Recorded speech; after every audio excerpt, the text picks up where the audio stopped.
Čau lidi, vítejte u nového videa tady s Michaelem CZ a s Bombasem 12. Dneska jdeme ochutnat Red Bull se smetanou. Doufám, že to bude dobré. Tak máme tady led, tak si ho tam hodíme.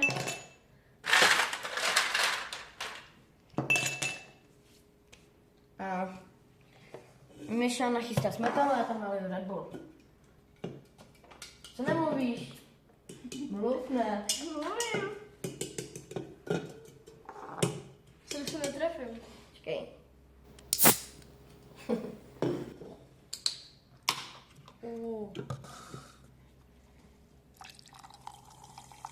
Nalejte jenom trošku. Po ty ledy nějak. Počkej, ještě tam trochu.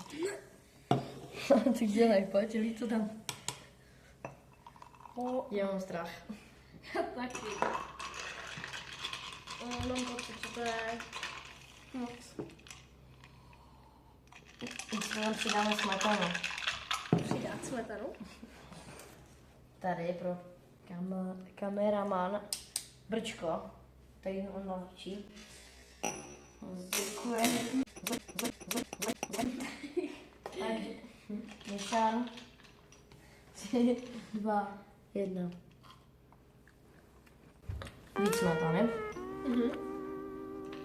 To stačí. Už se jela. Když tak tam přidáme zase Red Bull. 3. To je dobré celkem dost. Jo. Kameraman, pojď to ochutnat. To Red Bull. Přilíváš Je taky kyselé, to je taky kyselé s tím Red Bullem. To bylo takhle jako s ponavem.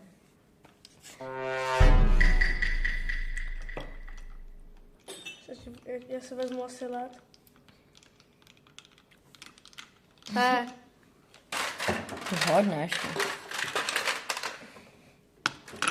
Je to dobré.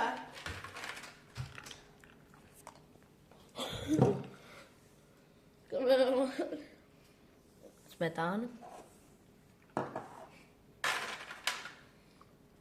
Prachy.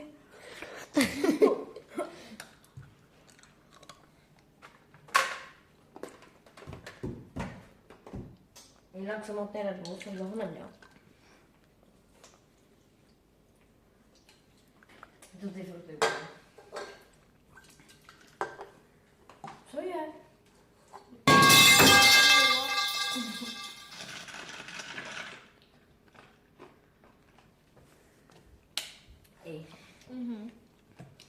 Jo, teď je to lepší.